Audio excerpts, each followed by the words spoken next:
ശ്രീകൃഷ്ണ ജ്യോതിഷാലയത്തിലേക്ക് ഏവർക്കും സ്വാഗതം.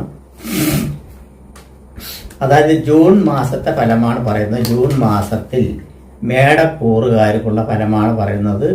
അശ്വതി, ഭരണി, കാർത്തികയുടെ ആദ്യത്തെ കാൽഭാഗം കൂടി ചേരുന്ന മേടക്കൂറുകാർക്ക് ധനസംബന്ധമായിട്ടുള്ള പ്രശ്നങ്ങൾ മറ്റുള്ള കാര്യങ്ങളെല്ലാം വരുവാനുള്ള സാധ്യതയുണ്ട്. ഇവർക്ക് ജന്മത്തിൽ തന്നെ ശുക്രൻ സഞ്ചരിച്ചുകൊണ്ടിരിക്കുന്നുണ്ട്. അതുകൂടാതെ രണ്ടാം ഭാവത്തിൽ ബുധനും സൂര്യനും നിപുണ യോഗത്തോടുകൂടി നിൽക്കുന്നുണ്ട്.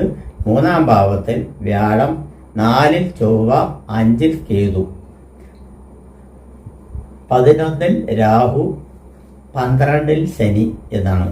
7 ശനി ദോഷം അടുത്തുണ്ട്. അത് കാരണം ഒരു എള്ളു തിരിയോ നീരാഞ്ജനമോ വഴിപാടായിട്ട് ചെയ്യുന്നത് ഉത്തമപരമായിട്ടുള്ള കാര്യമാണ്.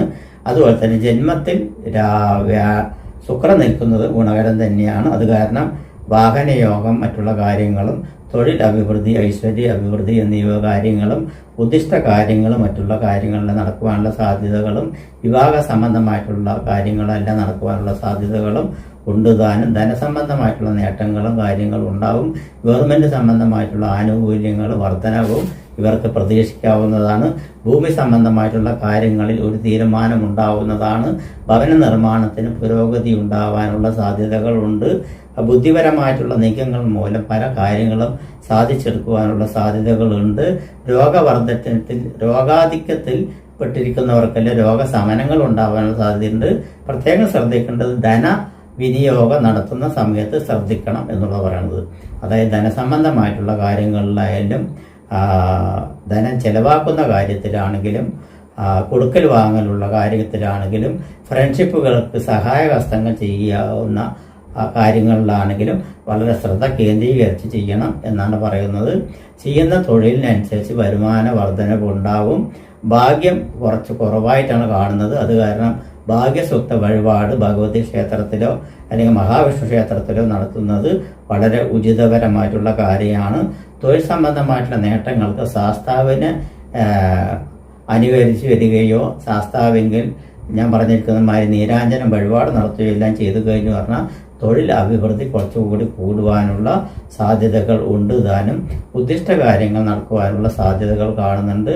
പലവിധ മേഖലകളിൽ പ്രവർത്തിക്കുന്നവർക്ക്, പ്രത്യേകിച്ച് വാഹന സംബന്ധമായിട്ട് പ്രവർത്തിക്കുന്നവർക്ക് ഗുണമേന്മ ഉണ്ടാവാനുള്ള സാധ്യതയുണ്ട്. വിദേശവാസമോ വിദേശ യോഗമോ വിദേശ യാത്രയ്ക്കോ സാധ്യതകളെല്ലാം കാണുന്നുണ്ട്.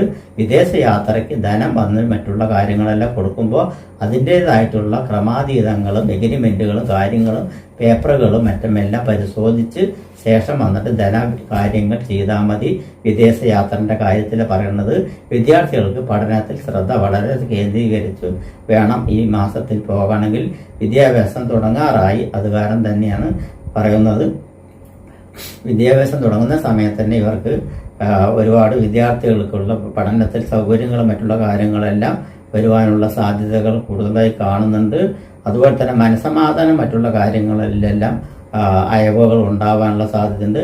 ഭാര്യ ഭർത്താക്കന്മാരുള്ള ഐക്യത മറ്റുള്ള കാര്യങ്ങളുണ്ട്. സന്താനങ്ങളെ പൊതുവെ ശ്രദ്ധിക്കേണ്ട ആവശ്യം തീർച്ചയായിട്ടും ഉണ്ട്.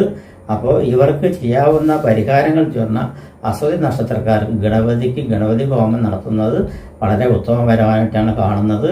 അതുപോലെ ഭരണി നക്ഷത്രക്കാർക്ക് സഹസ്രനാമർച്ചന ഭഗവതി ക്ഷേത്രത്തിൽ നടത്തുന്നത് ഉത്തമപരമായിട്ടാണ് കാണുന്നത്.